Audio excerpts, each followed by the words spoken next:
Use your headphone.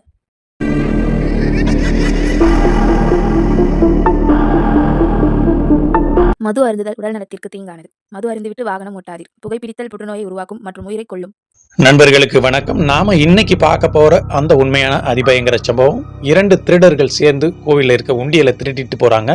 அதுக்கப்புறம் அவங்க வாழ்க்கையில அவங்க குடும்பத்தார்களும் சேர்ந்து இந்த கோவில்ல ஏண்டா இந்த உண்டியலை திருடணும் அப்படிங்கிறதுக்கு தகுந்தார் போல அவர்கள் குடும்பமும் சேர்ந்து அழிந்த இந்த உண்மை சம்பவத்தை தான் நாம இன்னைக்கு பார்க்க போறோம். அந்த கோயில் உண்டியலை அந்த திருடர்களை திருடிட்டு போனதுக்கு அப்புறம் அந்த திருட்டு பழி அந்த கோவிலோட பூசாரி மேல விழுகுதுங்க. அந்த பூசாரி அந்த தெய்வத்திடம் ஒரு 48 நாள் கெடு வைக்கிறாருங்க. இந்த 48 நாளைக்குள்ள இந்த திருட்ட செஞ்சது யாருன்னு இந்த கிராமத்தார்கள் முன்னிலையில எல்லாருக்கும் முன்னாலையும் அவர்கள் வாயால வந்து சொல்லணும். அப்படி அவங்க சொல்லலைன்னா 49வது நாள் இந்த சன்னதிக்கு முன்னாலே என்னோட உயிரை நான் விட்டுருவேன் அப்படின்னு அந்த தெய்வத்துக்கிட்ட இவர் சத்தியம் செஞ்சுட்டு போறாருங்க. அதற்கப்புறம் அந்த தெய்வம் ஆடின அந்த ஆட்டத்தை, அதிபயங்கர ஆட்டத்தை தாங்க இந்த வீடியோவில் நாம இன்னைக்கு பார்க்க போறோம். வாங்க நண்பர்களே, அந்த வீடியோவுக்குள்ள போகலாம்.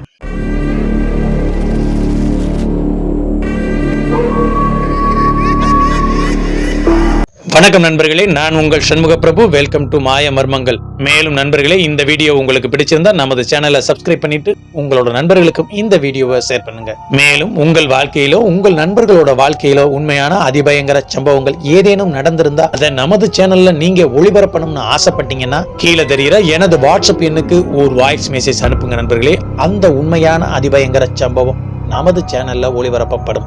இந்த சம்பவம் 1990வது காலகட்டத்தில் நடந்ததுங்க. இந்த சம்பவம் புதுக்கோட்டை மாவட்டம் அறந்தாங்கி பக்கத்துல உள்ள ஒரு சிறிய அழகிய கிராமத்துல நடந்ததுங்க. இந்த சம்பவத்தை நமக்கு யார் சொன்னதுன்னா, அந்த சம்பவத்தால் பாதிப்பு அடைந்த அந்த கோவிலோட பூசாரி காத்தமுத்து என்பவரோட மகன். அதாவது இந்த சம்பவத்தை நமக்கு அனுப்புனது அந்த செந்தில்குமாருங்க. அவருடைய மகன் தாங்க நமக்கு இந்த சம்பவத்தை அனுப்பியிருக்காரு. அறந்தாங்கியில இருந்து 1 மணி நேர பஸ் பயண தூரத்துல தாங்க அந்த கிராமம் இருக்குது. பஸ் பேருந்துல இருந்து இறங்கி நடந்தோம்னா ஒரு மண்வெளி சாலை வருங்க. ஒரு 500 மீட்டர் தூரம் தாங்க கோவில் இருக்கும். கோவிலுக்கு போறதுக்கு ஒரு செம்மண் வழிச்சாலை, 2 பக்கமுமே பச்சை பசேல்னு வயல்வெளிகள். கிட்டத்தட்ட 1990வது காலகட்டம். அந்த காலகட்டத்தில் அந்த கிராமத்தில் 2 போகம் நல்லா விளைச்சல் இருந்த அந்த காலகட்டம். அந்த கிராமத்தில் இருந்த அனைவருமே விவசாயிகள். அந்த காலகட்டத்தில் வேற எந்த ஒரு தொழிலும் அந்த கிராமத்தில் அவர்கள் பண்ணல. முழுக்க முழுக்க விவசாயத்தை நம்பி இருந்த அந்த கிராமங்க. கிட்டத்தட்ட அந்த கிராமத்தில் ஒரு 70-80 குடும்பங்கள் வசிக்குது. அந்த குடும்பத்தை சேர்ந்த அனைவருக்கும் அந்த மதுரை வீரன் தாங்க குல தெய்வமாகவும் இஷ்ட தெய்வமாகவும் காவல் தெய்வமாகவும் இருக்குது. கிட்டத்தட்ட அந்த கிராமத்திலேருந்து சுற்று வட்டாரத்தில் ஒரு 8 கிராமம் இருக்குங்க. 8 கிராமத்தை சேர்ந்த அந்த கிராமத்துக்கும் இந்த கோவில் தாங்க, இந்த தெய்வம் தாங்க குல தெய்வமா இருக்குது. அந்த மதுரை வீரனோட ஆலயம் மேற்கு முகமா பார்த்தபடியே தாங்க இருக்கும். கிட்டத்தட்ட ஒரு 7-8 தெய்வங்கள் அங்கு சுத்தி இருக்குதுங்க. அந்த கோவிலுக்கும் இந்த காத்தமுத்து தாங்க பூசாரியா இருக்காரு. இந்த கோவிலுக்கு எதிர்புறமா ஒரு சிறிய குளம் ஒன்று இருக்கும். அந்த குளத்துல எப்பொழுதுமே தண்ணி வத்தாம இருக்கும். பக்கத்திலே ஒரு சின்ன பள்ளிக்கூடம்ங்க. ஒரு 100 மீட்டர் தூரத்திலே விநாயகர் கோவிலும் ஒரு சிவன் சன்னதியும் 3 அரச மரமும் அப்படியே அந்த விநாயகர் கோவிலை போத்தியபடியும், அதற்கு கீழேங்க அத்திமரம், அத்திமரத்துக்கு கீழே விநாயகரும், அதற்கு எதிரே அந்த குளமும். அந்த கிராமமே ரம்யமான அழகான ஒரு அழகிய கிராமங்க. அந்த கிராமத்துல தாங்க அந்த மதுரை வீரன் கோவிலுக்கு பூசாரியா இருக்கிறது இந்த காத்தமுத்து. அது ஒரு மார்கழி மாத காலகட்டம். அந்த மார்கழி மாதத்துல இந்த காத்தமுத்து கோவில் பூசாரியா இருக்கிறதுனால இவர் வீட்டுல போய் படுக்கிறது கிடையாதுங்க. நைட் கோவிலே படுத்திருப்பாரு. விடியற் காலை 3 மணிக்கெல்லாம் எழுந்து எல்லார் கோவிலையும் சுத்தம் பண்ணி அந்த நேரத்துல மைக் செட் போட்டு பாட்டெல்லாம் பாடுங்க. மார்கழி மாதத்துல இப்பொழுதும் எல்லா ஊர்லயுமே அதே வழக்கம் தாங்க இருக்குது. மார்கழி மாதம் முழுக்க கிராமத்துல இருக்க அனைத்து கோவிலையுமே இந்த மைக் செட் பாட்டு பாடுங்க. மைக் செட்னா உங்களுக்கு தெரியும் நினைக்கிறேன், குழாயில பாட்டு போடுறதாங்க. இப்ப ஸ்பீக்கர் வந்துருச்சு. அப்பொழுதெல்லாம் குழாய் தான், குழாயில பாட்டு போடுவாங்க. அப்பொழுதெல்லாம் யார் வீட்டிலையுமே டிவி கிடையாதுங்க. இந்த கோவில்ல மைக் செட்ல பாட்டு பாடிக்கிட்டு இருக்கோம். அதே நேரத்துல இரவு 9 மணிக்கு மேல அந்த கோவில்ல இருக்க அந்த மைக் செட்ல ஏதாவது ஒரு படம் ஓடுங்க. படத்தோட கதையை ஆடியோவா கேட்டுக்கிட்டே தூங்கிக்கிட்டே இருப்போங்க. 80, 90, 2000 காலகட்டத்துல கூட இது தொடர்ந்ததுங்க. அந்த காலகட்டத்துல அதையெல்லாம் கேட்டு வளர்ந்தவன் தான் நான். அந்த காலகட்டத்துல அந்த மைக் செட்ல சினிமா கதை யாராவது கேட்பீங்கன்னா இந்த வீடியோவை நீங்க பாத்தீங்கன்னா கீழே கமெண்ட்ல வந்து சொல்லிட்டு போங்க.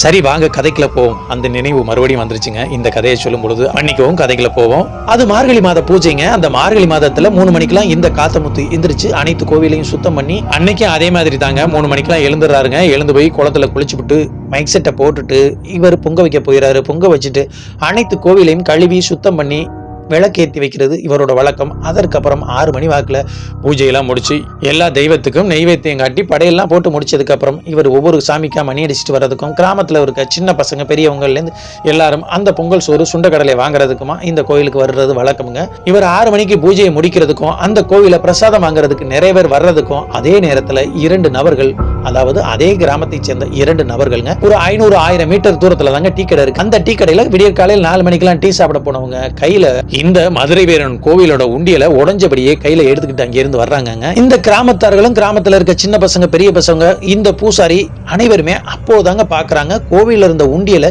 இவர்கள் 2 பேருமே கையில, அதுவும் உடஞ்சபடியே இருக்குதுங்க அந்த உண்டியலை, அதை அப்படியே எடுத்துட்டு வராங்க. அப்படியே ஷாக் ஆகி போய் அந்த இடத்துல பாக்குறாங்க.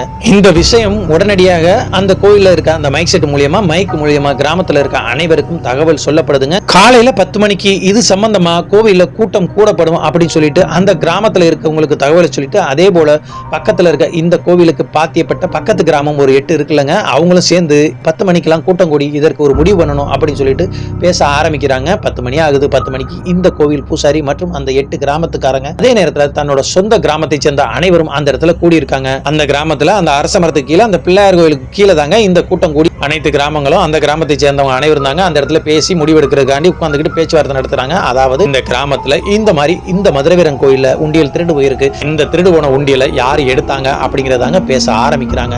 அந்த நேரத்துல இதுதான் நமக்கு சமயம் அப்படின்னு சொல்லிட்டு இந்த காத்தமுத்தோட பங்காளி வகையராவை சேர்ந்தவங்க, அதாவது இந்த கோவிலுக்கு பூசாரி ஆகிறதுக்கு அவங்களுக்கும் ஒரு தகுதி இருக்குங்க, அந்த சந்தர்ப்பத்தை சாமர்த்தியமா பயன்படுத்தி கொண்டு அந்த நேரத்துல கிராமத்துல இருக்க ஒவ்வொருத்தர் காதலையும் விஷத்தை ஏத்துறாருங்க. அதாவது இவர் என்ன நினைக்கிறாரோ அதை சொல்றாருங்க. அதாவது இந்த காத்தமுத்து தான் இந்த உண்டியலை திருடி இருப்பாரு, ஏன்னா அவரு தான் கோவில்ல படுத்திருந்தாரு, இப்ப திடீர்னு உண்டியலை காணான்னு சொன்னா எப்படி நம்புறது, அவர் படுக்கும்போது கோயிலை பூட்டிட்டு தான் படுத்திருப்பாரு, 6 மணிக்கு மேலதான் எந்திரிச்சு அவர் பூஜை பண்ணவே ஆரம்பிக்கிறாரு, 6 மணிக்கு மேல யார் வந்து உண்டியலை திருடுறாங்க, இவர் தான் உண்டியலை திருடிட்டு யாரு மேலேயோ பழி போறதுக்காண்டி வயக்காட்டுல தூக்கி வீசிட்டு வந்திருக்காரு அப்படின்னு சொல்லி நிறைய பேர் காதுபடவே அந்த கிராமத்துல இருக்க அனைவர் காதலையும் சொல்லி, அதாவது அந்த விஷத்தை ஏத்துறாரு. இதை சில பேர் நம்ப மாட்டாங்க, அதே கிராமத்தை சேர்ந்தவர் சில பேர் நம்ப மாட்டாங்க, அதே நேரத்துல வெளியூர் கிராமத்தை சேர்ந்தவங்களும் சில பேர் நம்ப மாட்டாங்க. அந்த கிராமத்தை சேர்ந்தவங்க இந்த காத்தமுத்து கிட்ட விசாரிக்கிறாங்க. நீ தானப்பா கோயில நைட்டு படுத்திருந்த? ஆமாங்க, நான் தான் படுத்திருந்தேன். இரவு நேரத்தை வேற யாராவது படுத்திருந்தாங்களா? இல்ல, நான் மட்டும் தான் படுத்திருந்தேன் அப்படின்னு அந்த காத்தமுத்து சொல்றாரு. அப்ப இந்த உண்டியலை யாரு திருடி இருப்பா அப்படின்னு அந்த காத்தமுத்துக்கிட்டே இவங்க கேட்கும்போது, அப்ப நான் தான் எடுத்திருப்பேன்னு நீங்க முடிவு பண்றீங்களா அப்படின்னு சொல்லி அந்த கிராமத்தை சேர்ந்தவங்கள்ட்ட இவர் திருப்பி கேட்கிறாருங்க கண்ணீர் மல்க. அந்த இடத்துல அந்த கிராமத்தை சேர்ந்த ஒரு 10 பேர் இருப்பாங்க, 8 கிராமத்தை சேர்ந்த ஒவ்வொருத்தரும், அதே நேரத்தில் இந்த கிராமத்தை சேர்ந்த 2 பேரும், இவங்க 10 பேர் தாங்க பேசி முடிவெடுப்பாங்க. இவங்க 10 பேரும் தனியா போய் பேசி ஒரு முடிவெடுத்துட்டு அதை கிராமத்தார்கள்ட்ட வந்து சொல்றதுக்காக வர்றாங்க. அவங்க என்ன சொல்ல வர்றாங்கன்னா, அவங்க அந்த கிராமத்தில் அது ஒரு தீர்ப்பு மாதிரி தாங்க, நாட்டாமையோட தீர்ப்பு மாதிரி தாங்க. அந்த 10 பேரும் சேர்ந்து ஒரு முடிவெடுத்து அந்த முடிவுக்கு அவங்க எல்லாம் என்ன சொல்றாங்களோ அந்த முடிவுக்கு அந்த கிராமம் கட்டுப்படணும்.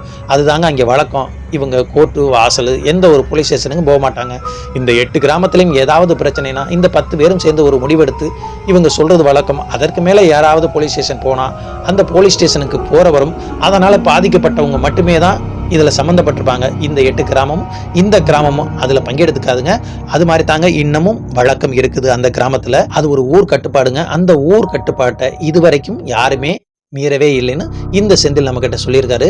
இந்த 10 பேரும் அந்த கிராமத்தார்கள் முன்னிலையில வந்து சொல்றாங்க, நாங்க ஒரு முடிவெடுத்திருக்கோம், இந்த 10 பேரும் அந்த தீர்ப்பை எல்லாரும் நீங்க ஏத்துக்கணும் அப்படின்னு சொல்லிட்டு ஒரு தீர்ப்பை வாசிக்கிறாங்க. இவர் 4 மணிக்கு மேலதான் எழுந்திருப்பாரு. அந்த நேரத்துல யாராவது வந்து உண்டியல் எடுத்துட்டு போறதுக்கு வாய்ப்பே கிடையாது. இவர் தான் உண்டியலை எடுத்துட்டு போயிருக்காரு. அதனால ஒரு 5001 ரூபாங்க அந்த காலகட்டத்தில் அவருக்காக அபராதம் விதிக்கிறாங்க. அந்த அபராதத்தை 11 நாளைக்குல அவர் செலுத்தணும். அதே நேரத்தில் இனிமே இவர் இந்த கோவிலுக்கு பூசாரியா இருக்க மாட்டாரு. அப்படி 11 நாளைக்குல இந்த அபராத தொகையான அந்த 5001 ரூபாயை இவர் கட்டளைனா இந்த கிராமத்தை சேர்ந்த அனைவருமே அவரை போலீஸ்ல பிடிச்சு கொடுத்துருவோம் அப்படின்னு சொல்லி ஒரு முடிவெடுத்து அந்த பூசாரி கிட்ட சொல்றாங்க. இதை சற்றும் எதிர்பார்க்காத அந்த கோவிலோட பூசாரி காத்தமுத்து அந்த நேரத்திலையும் சுதாரிச்சுக்கிட்டு கண்ணு கலங்கியபடி ஒரு வார்த்தையை சொல்றாருங்க. அடே பாவிகளா, அந்த உண்டியலை நான் ஏன்டா எடுக்க போறேன்? 3 தலைமுறையா இந்த கோவிலுக்கு நாங்க பூஜை பண்றோம், இப்ப யாமேல நீங்க திருட்டு பழியை போட்டுட்டீங்க, அந்த படுபாதக செயலை நான் எப்படிடா பண்ணுவேன் அப்படின்னு சொல்லிட்டு நேர அந்த மதுரை வீரனோட சன்னதிக்கு போறாருங்க. இந்த கிராமத்துல இருக்கவங்க அனைவரும் அவர் பின்னாலே போயிட்டு சொல்லிட்டு இப்ப நான் ஒரு சத்தியம் பண்றேன், எனக்கு நீங்க ஒரு வாக்கு கொடுக்கணும் அப்படி சொல்லி கேட்கிறாரு. அப்படி என்ன வாக்குனா, எனக்கு நீங்க ஒரு 48 நாள் டைம் கொடுங்க, அந்த 48 நாளைக்குல இந்த உண்டியலை யாரு எடுத்தாங்கன்னு அவங்களே வந்து சொல்லுவாங்க. அப்படி இல்லைன்னா 49வது நாள் நீங்க என்ன நினைக்கிறீங்களோ அதை செய்யுங்க அப்படின்னு சொல்லி இவர் சொல்லி கேட்கிறாரு அந்த கிராமத்தார்ட்ட. அந்த நேரத்துல அந்த கிராமத்தார்களோட சேர்ந்து இந்த பங்காளி ஒருத்தர் இருந்தார்ல, ஏத்தி விட்டு இருந்தார்ல, அவரும் சேர்ந்து என்ன நீ 48 நாள் கேட்கிற, அதுதான் ஊரார்கள்லாம் முடிவெடுத்து ஒரு விஷயத்த சொல்லிட்டாங்கல்ல, 11 நாளைக்குல நீ பணத்தை கட்டு, அப்படி இல்லைன்னா நீ போலீஸ் ஸ்டேஷனுக்கு போ அப்படின்னு சொல்லிட்டு அந்த இடத்துல சத்தம் போறாரு. அந்த நேரத்துல அந்த பங்காளியை பார்த்து கோபம் அடைஞ்ச அந்த காத்தமுத்து, அடே இந்த விஷயத்துக்கு நீயும் உடந்தையா போய்கிட்டு இருக்க, என் அப்பன் மதுரை வீரன் வந்தான்னா என்ன நடக்கும் உங்களுக்கு தெரியாது, ஏதோ என் போதாத காலம், இந்த நேரத்துல உங்கள்ட்ட நான் வாங்கி கட்டிக்கிறேன், இப்ப நான் உங்களுக்கு ஒரு வாக்கு கொடுக்குறேன் அப்படின்னு சொல்லிட்டு அந்த கோவிலோட வாசல்ல சத்தியம் பண்றாருங்க.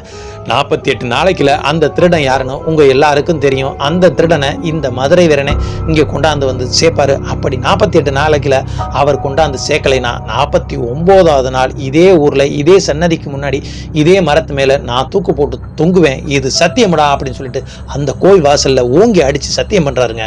உடனே அந்த கிராமத்தை சேர்ந்த நிறைய பேரும், என்னப்பா அவர் மேல பழிய போட்டிருக்கீங்க, ஆனா அவர் இப்படி சத்தியம் பண்றாரு, அவருக்கு 48 நாள் டைம் கொடுங்கப்பா, அப்படிதான் எதுவும் நடக்கலைன்னா மறுநாளே அவர் உயிரை விட்டுறன்னு சொல்றாருப்பா, அவர் எடுத்திருந்தா இப்படி கான்பிடண்டா எப்படிப்பா சொல்ல முடியும் அப்படின்னு அந்த கிராமத்தை சேர்ந்தவங்க கேட்கும் பொழுது, சரி உனக்கு 48 நாள் டைம் கொடுக்குறேன், இன்னையிலேருந்து நீ பூசாரி கிடையாது, இந்த பங்காளி தாப்பா பூசாரி அப்படின்னு சொல்லிட்டு சாவியை வாங்கி அவர் கையில கொடுத்துறாங்க.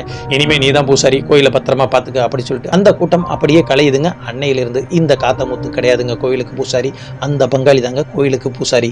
இந்த சம்பவத்துக்கு அப்புறம் தாங்க அந்த மதுரை வீரனோட கொடூர ஆட்டம் ஆரம்பமாகுது.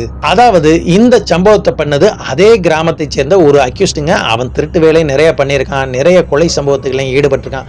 இவனோட கூட்டாளி ஒருத்தன் இருக்காங்க, பக்கத்து கிராமத்தை சேர்ந்த ஒருத்தன். இவனோட கூட்டாளிங்க 2 பேருமா சேர்ந்து தாங்க இந்த சம்பவத்துக்கு பிளான் பண்ணியிருக்காங்க. அதாவது இந்த கோவில் பூசாரி 3 மணிக்கெல்லாம் எந்திரிச்சு குளிக்க போயிடுவாரு. அந்த நேரத்துல கோயில்ல இருக்க உண்டியலை எடுத்துட்டு போனோம்னா யாருக்கும் தெரியாது. அவங்க ஏற்கனவே பிளான் பண்ணி 2:30 மணிக்கெல்லாம் அந்த இடத்துக்கு வந்ததுக்கு அப்புறம் இவர் கோவில்ல மைக் செட்டை போட்டுட்டு இவர் குளிக்க போனதுக்கு அப்புறம் அவங்க 2 பேருமே போய் அந்த உண்டியலை அலேக்கா தூக்கிட்டு போயிட்டு போற வழியில உண்டியலோட பூட்டை உடைச்சு இருக்கிற காசெல்லாம் எடுத்து போட்டுட்டு போயிட்டாங்க. இதுதாங்க அங்கே நடந்தது. இந்த பஞ்சாயத்து இந்த கூட்டம்லாம் நடக்கும்போது இந்த சம்பவத்தை அந்த திருடனும் சேர்ந்துதாங்க அங்கே வேடிக்கை பார்த்துக்கிட்டு இருந்திருக்கான். இந்த பூசாரிக்கு எதிராக அவனும் ஏற்றி விட்டுக்கிட்டு தாங்க இருந்திருக்கிறான். ஒரு வார காலம் போயிருக்குங்க. திருட்டு கேஸ்ல ஈரோட்டிலேருந்து வந்த போலீஸ்காரங்க இவங்க 2 பேருமே கைது பண்ணி கொண்டு போயிடுறாங்க. இந்த கேஸ்ல இல்லைங்க, வேற ஏதோ கேஸுக்காக கைது பண்ணி கொண்டு போறாங்க. இதற்கப்புறமா அந்த மதுரை வீரன் ஆடிய அந்த கோர தாண்டவம் என்னன்னா, இதை எதையும் சேர்த்து சொல்ல நான் விரும்பலைங்க. அந்த செந்தில்குமார் நம்ம கிட்ட எப்படி சொன்னாரோ அதை அப்படியே சிம்பிளா சொல்லிடுறாங்க. இவங்க 2 பேரையுமே அந்த போலீஸ்காரங்க கைது பண்ணி கொண்டு போறாங்க. அந்த நேரத்துல அதாவது பக்கத்து கிராமத்தை சேர்ந்த அந்த திருடனோட அப்பா இறந்து போயிடுறாரு. அந்த இறப்புக்கு பரோல்ல அவன் வர்றான்.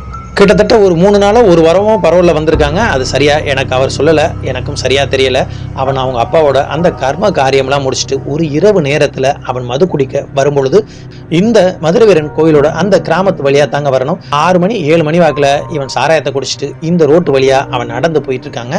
இந்த கிராமத்தோட ரோட்டு வழி பாதையில தாங்க அவன் நடந்து போகணும்.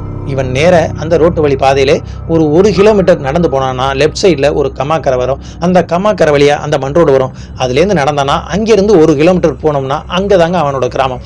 அந்த வழியா நம்ம நடந்து போயிட்டு இருக்கான். அந்த வழியா நடந்து போயிட்டு இருக்கும் பொழுது ஒரு வெள்ளை குதிரை வந்ததாகவும் அந்த குதிரை மேல இந்த மதுரை வீரனோட உருவம் தத்ரூபமா அப்படியே அருவாளோட வந்ததாகவும் அந்த இடத்திலே பார்த்து மிரண்டு போய் மிரட்சியாகி அப்படியே மூச்சையாகி போய் கிடந்ததாகவும் அப்படியே சுயநினைவு இழந்து அந்த இடத்திலே கிடந்ததாகவும் அதே நேரத்தில் இரவு 7 மணிக்கு மேல அந்த வழியா போனவங்க அவனை தூக்கிக்கிட்டு போய் ஹாஸ்பிட்டலில் சேர்க்க முற்படும் பொழுது அதற்கு முன்னரே தனக்கு என்ன நடந்தது அப்படிங்கிறத, ஆனா இவன் திருடுனதை சொல்லல, தனக்கு எப்படியெல்லாம் நடந்ததுன்னு அவங்கள்ட்ட சொன்னதாகவும், அதாவது இந்த மதுரை வீரன் சாமி அப்படியே குதிரையில வந்தாரு, கையில ஆக்ரோஷமா அருவாளோட அப்படியே கண்வெளி 2 சிவக்க அப்படியே என் பக்கத்துல வந்தாரு, அதை பார்த்தேன் அப்படின்னு அவன் சொல்லும் பொழுது அப்படியே அவனோட வாயிலிருந்து அப்படியே ரத்தம் வெளியில வந்து அப்படியே இறந்து போயிட்டான்பா, இதுதான் எங்களுக்கு தெரியும் அப்படின்னு அதை சொன்னதாகவும் அந்த இடத்துல அவனோட உயிர் போயிருச்சு.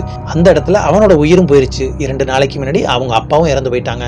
இப்ப இன்னொரு திருடன் இருக்கான்லங்க, அவன் ஜெயில தானே இருக்கான். அவனும் மறுபடியும் வர்றாங்க. ஏன்னு பார்த்தோம்னா மறுநாள் அவங்க அம்மாவும் இறந்து போறாங்க. அவங்களும் எப்படி இறந்து போனாங்கன்னு யாருக்கும் தெரியல. இந்த இறப்புக்கு அவனும் வெயில்ல வர்றான். வந்துட்டு 2-3 நாட்கள் அதே ஊர்ல இருக்கிறான். இந்த கிராமத்தை சேர்ந்தவங்க எல்லாம் இந்த மாதிரி அவன் இறந்து போயிட்டான் அப்படின்னு சொல்றத இவன் காதுபடவே அரசல் புரசலா கேட்கும் பொழுது அதாங்க இவனுக்கு தோணுது, ஐயோ நம்ம மதுரவீரன் கோயிலேருந்து உண்டியலை திருடணும், அதனால தான் அவன் இறந்துருப்பானா, இந்த சம்பவத்தை நம்மளும் சேர்ந்து பண்ணியிருக்கோமே அப்படின்னு சொல்லி அவன் குழப்பத்தில் இருக்கான் 2-3 நாளாக. இப்போ என்ன பண்ணலாம் அப்படின்னு யோசிக்கிறான். யோசிச்சுக்கிட்டு ஏதாவது ஒன்று பண்ணி ஆகணுமே அப்படின்னு ரொம்ப யோசிக்கிறான். யோசிச்சுட்டு இங்கு நடந்த அனைத்து விஷயத்தையும் தன்னோட அப்பா கிட்ட சொல்கிறான். அப்பா, அந்த உண்டியலை திருடுனது நாங்கள் தான். இப்போ இந்த உண்டியலை திருடுனா அவனும் இறந்து போயிட்டான், அவங்க அப்பாவும் இறந்து போயிட்டாங்க, இப்போ நம்ம அம்மாவும் இறந்து போயிட்டாங்க. இந்த சம்பவத்தில் இப்போ நான் தான் இருக்கேன். ஒருவேளை அந்த மதுரை வீரன் தான் இந்த சம்பவத்தில் அவனுக்கு நேர முன்னால் வந்து அவனோட உயிரை எடுத்துருப்பாரா அப்படின்னு எனக்கு பயமா இருக்கு.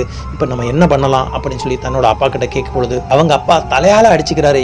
ஏன்டா நீங்க இப்படி ஒரு சம்பவத்தை பண்ணீங்க, நீங்க என்னமோ பண்ணிருக்கேன், நான் இதெல்லாம் கேட்டேனா, யாரையோ கொள்ளையடிச்சீங்க, நான் கேட்டேனா, ஏன்டா மதுரை வீரன் உண்டியல போய் கையை வச்ச நாசமா போனவனே, இந்த திருடங்களை பிடிக்கிறது தான்டா அவரோட ஸ்பெஷலே.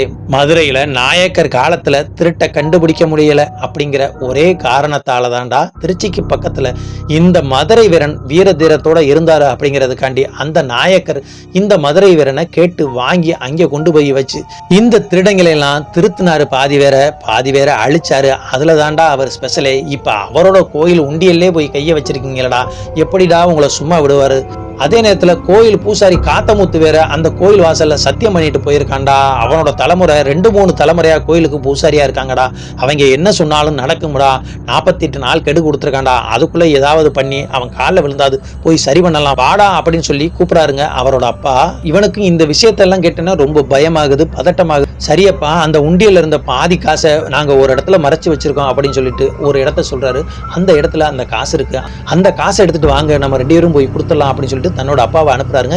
இவர் ரொம்ப பயந்து போயிட்டாருங்க. தன்னோட நண்பன் இறந்து போயிட்டான், தன்னோட அம்மாவும் இறந்து போயிட்டா, தன்னோட நண்பனோட அப்பாவும் இறந்து போயிட்டான். அதுக்கெல்லாம் காரணம் இந்த மதுரை வீரன் தெய்வம் தான் அப்படின்னு இவன் முழுசா நம்ப ஆரம்பிச்சான். சரி, நம்ம கோயில் உண்டியல கை வச்சது தப்பு அப்படின்னு சொல்லிட்டு இவன் மெல்ல நடந்து அந்த கோயில் பூசாரியோட வீட்டுக்கு போகலாம் அப்படின்னு சொல்லிட்டு எடுத்து காலை வைக்கிறாங்க.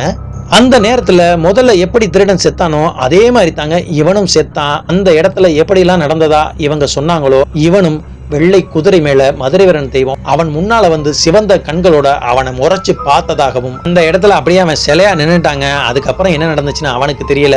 அந்த நேரத்துல அந்த இடத்துக்கு வேகமா வந்தாருங்க அவரோட அப்பா. கோணிப்பையில கட்டி வச்சிருந்திருக்காங்க ஒரு ஒத்த பனை மரத்துக்கு கீழே. அந்த பனைமரத்துக்கு போய் நோண்டிட்டு இரவு நேரத்துல அந்த காசை எடுத்துக்கிட்டு நேரம் வந்து வீட்டுக்கு வந்து பாக்குறாரு. தன்னோட மகன் மயங்கி போய் கிடக்குறான். அந்த மகனை இவர் எழுப்பி என்ன நடந்தது அப்படின்னு சொல்லி கேட்கும்பொழுது இந்த முதல் திருடன் என்னத்தை சொன்னானோ அதே தாங்க இவனும் சொல்றான். நேர குதிரையில மதுரை வீரன் வந்தாரு, வந்து என் முன்னாடி நின்னாருப்பா, அந்த நேரத்துல நான் பார்த்த விஷயத்த அப்படின்னு சொல்லும் பொழுதே இவனும் வாயில ரத்தம் வந்தபடியே கக்கியபடியே இந்த உண்மை சம்பவத்தை அவர்கிட்ட சொல்லிட்டு இறந்து போயிருக்கான். அதற்கப்புறம் சற்றும் இவர் தாமதிக்கவே இல்லை. தன் மகன் இறந்து போயிட்டானே அப்படின்னு சொல்லிட்டு சத்தம் போட்டதுக்கு அப்புறம் பக்கத்து வீட்டுக்காரங்களாம் நேர அந்த இடத்துல வந்துடுறாங்க. இவனுக்கு ஆக வேண்டிய வேலையை பாருங்க அப்படின்னு சொல்லிட்டு நேர அந்த பூசாரி வீட்டுக்கு முன்னால போய் இவன் கதறி அழுதபடியே அந்த பூசாரி காலில் விழுந்து, இங்கு நடந்த குழப்பத்துக்கெல்லாம் என்னோட மயனும் பக்கத்து கிராமத்தை சேர்ந்த அந்த திருட்டு பயிலுந்தாயா காரணம், எங்க குடும்பத்தை மன்னிச்சிருங்க அப்படின்னு சொல்லி காலை விழுந்து அழுகிறாரு. இந்த பூசாரி அந்த இடத்துல நிமிர்ந்து உட்காந்துக்கிட்டு, நீ ஏன்டா என் காலில் வந்து விழுகிற, இந்த கிராமத்தை சேர்ந்தவங்க தான்டா தப்பு பண்ணாங்க, அவனுங்க 2 பேரும் தப்பு பண்ணது அந்த உண்டியலை திருடிட்டு போனதுதான், ஆனா அது உண்மைன்னு நம்பி என் மேல பழிய சுமத்தி 2-3 தலைமுறையா பூசாரியா இருந்தோம், பூசாரி பதவியையும் என் கையிலேருந்து பறிச்சு என்ன அவமானப்படுத்திட்டாங்க, நான் எவ்வளவுதோ சொன்னேன் கேட்கல, அது வரைக்கும் நான் அந்த கோவிலுக்கு வரமாட்டேன்டா அப்படின்னு சொல்லிட்டு இவர் மறுபடியும் சாதாரண வீட்டுக்குள்ள போயிறாரு. இந்த கர்ம காரியமும் நடந்து முடியுது. 2-3 நாட்கள் ஆகுது. இந்த கிராமத்துல மறுபடியும் கூட்டம் கூடி ஒரு முடிவெடுக்கிறாங்க. அந்த கூட்டத்துக்கு பூசாரி அழைக்கிறாங்க. இந்த பூசாரி அந்த கூட்டத்துக்கு வந்து சேரல. அந்த நேரத்துல கிராமத்தார்கள் அனைவரும் சேர்ந்து முடிவெடுக்கிறாங்க. சரி, பூசாரி திருடல, திருடுனது இவங்க 2 பேர் தான், அவங்களுக்கு இந்த மதுரை வீரனே தண்டனை வாங்கி கொடுத்துட்டாரு. இப்ப நம்ம பூசாரிக்கு பதில் சொல்லணுமே அப்படின்னு மறுபடியும் அந்த கிராமத்துல இருந்தவங்க எல்லாம் பேசி முடிவெடுத்து அந்த 10 பேரும் சேர்ந்து மறுபடியும் வந்து ஒரு முடிவை சொல்றாங்க. அதுவும் என்ன சொல்றாங்கன்னா, இவங்க பணிஞ்சு போக மாட்டாங்களாங்க, அந்த பூசாரி இந்த கிராமத்தை அவமதிச்சிட்டாரு, கூட்டத்துக்கு நம்ம கூப்பிட்டோம் அவர் வரல, அதனால எப்போதும் போல இவரே பூசாரியா இருக்கட்டும், அவர் மேல தப்பு கிடையாது, நம்ம தெரியாம சொல்லிட்டோம், இவரை கூட்டத்துக்கு கூப்பிட்டோம், இவர் ஏன் வரல, அதனால அவரா வர்ற வரைக்கும் இவரே பூசாரியா இருக்கட்டும் அப்படின்னு சொல்லிட்டு அன்னைக்கு முடிச்சிடறாங்க. கிட்டத்தட்ட இந்த திருட்டு சம்பவம் நடந்து 28வது நாளே இந்த உயிர்கள் அனைத்தும் பலியாகுது. இந்த பலியாகி இந்த உண்மை நிலையெல்லாம் தெரிய வருது. இந்த சம்பவம் எல்லாம் முடிஞ்ச 30வது நாளுங்க இந்த காத்தமுத்து மேல திருட்டு பலி வந்ததற்கு அப்புறம் அந்த கோவிலுக்கு பூசாரியாக இந்த காத்தமுத்தோட பங்காளி ஒருத்தர் பூசாரியா இருந்தாருலங்க, அவரும் இந்த 30வது நாள் இரவுங்க வீட்டுல போய் படுத்தாரு. எப்படி இறந்தாருன்னே அவங்க வீட்டு சேர்ந்தவங்களுக்கும் தெரியல. காலையில எழுந்து பாக்குறாங்க, அவர் வாயில ரத்தம் வந்தபடியே அவரும் இறந்து போயிட்டாருங்க. இந்த காத்தமுத்துக்கும் இவர் பங்காளி முறைதானாங்க. என்னதான் சண்டை சச்சரவா இருந்தாலும் இவருக்கும் தீட்டு இருக்குன்ட்டு ஒரு 10-15 நாள் கோயிலுக்கு வர முடியாது. ஆனா அந்த இறப்புல இந்த காத்தமுத்தும் கலந்துக்கிறாரு. அதற்கு மேலதாங்க இந்த கிராமத்துல இருந்தவங்களுக்குலாம் அந்த காத்தமுத்து மேல ஒரு பயம் வர ஆரம்பிக்குது. அதாவது பாதி பேர் இவரை நம்பி இருந்தாலும் அந்த கிராமத்துல முடிவெடுக்கிற அந்த திறன் அந்த பாதி பேருக்கு மேல அவங்க கிட்ட இருந்ததுனால இவர்கள் மேல எதுவும் சொல்ல முடியாத காரணத்தினால அவங்க முடிவெடுத்து இந்த மாதிரி ஒரு தீர்ப்பை சொன்னாங்க. அதற்கு இவங்க எல்லாருமே அடிபணிய வேண்டிய கட்டாயத்துக்கு இருந்தாங்க. இப்ப இந்த பங்காளி பூசாரியா இருந்தார்ல, அவரும் இறந்ததற்கு அப்புறம் அந்த கிராமத்துல இருந்தவங்க எல்லாம் அவங்கள்ட்ட எதிர்த்து பேச ஆரம்பிக்கிறாங்க. மறுபடியும் கூட்டம் கூடி இந்த கிராமமே இந்த காத்தமுத்து கிட்ட மன்னிப்பு கேட்கிறோம் அப்படின்னு சொல்லிட்டு அந்த கிராமத்தை சேர்ந்த மற்றும் அந்த 8 கிராமத்தை சேர்ந்த அந்த பஞ்சாயத்து வழங்குற அனைத்து நபரும் நேர இந்த காத்தமுத்தோட வீட்டுக்கு வந்துட்டு, ஐயா காத்தமுத்து, இந்த கிராமத்தை சேர்ந்த நாங்களும் இந்த 8 கிராமத்தை சேர்ந்த அனைத்து பேர் சார்பாகவும் நாங்க இந்த 10 பேர் வந்திருக்கோம். நாங்க உங்கள்ட்ட மன்னிப்பு கேட்டுக்கிறோம். நாங்க பண்ணது தப்பு. இனிமே இந்த கோயிலை நீங்க தான் பாத்துக்கணும். நல்லபடியா வந்து பூஜையெல்லாம் பண்ணுங்க. நாங்க பண்ணது தப்பு அப்படின்னு சொல்லி மன்னிப்பு கேட்டதற்கு அப்புறம் இந்த தீட்டு விஷயம்லாம் முடிஞ்சதுக்கு அப்புறம் இவர் மறுபடியும் கோயில பொறுப்பேற்றதாகவும் அதற்கப்புறம் கிட்டத்தட்ட ஒரு 20 ஆண்டு காலம் அவர் கோயில பூசாரியா இருந்து உடல்நல குறைவால அவர் இறந்து போயிறாரு. அதற்கப்புறம் இப்ப அவரோட பையன் செந்தில்குமார் தாங்க இந்த கோவிலோட பூசாரியா இருக்காரு. நான் ஏற்கனவே ஒரு குட்டிச்சாத்தன் கதை ஒன்று முன்னால போட்டிருந்தேன். அந்த கதையை பார்த்து அந்த கதை பிடிச்சி போய் இந்த சம்பவத்தை நமக்கு அப்படியே சொன்ன இந்த செந்தில்குமாருக்கு ஒரு நன்றியை சொல்லிட்டு, மேலும் நண்பர்களே இந்த வீடியோ உங்களுக்கு பிடிச்சிருந்தா நமது சேனலை சப்ஸ்கிரைப் பண்ணுங்க. மேலும் இதுபோல் உங்கள் வாழ்க்கையிலும் உண்மையான அதிபயங்கர அமானுஷ்ய சம்பவங்கள் ஏதேனும் நடந்திருந்தா நமது சேனலை நீங்க ஒளிபரப்பணும்னு ஆசைப்பட்டீங்கன்னா கீழே தெரிகிற எனது வாட்ஸ்அப் எண்ணுக்கு ஒரு வாய்ஸ் மெசேஜ் அனுப்புங்க. அந்த உண்மையான அதிபயங்கர சம்பவம் நமது சேனல்ல ஒளிபரப்பப்படும். நன்றி, வணக்கம். நான் உங்கள் சண்முக பிரபு. அடுத்த வீடியோவில் சந்திப்போம்.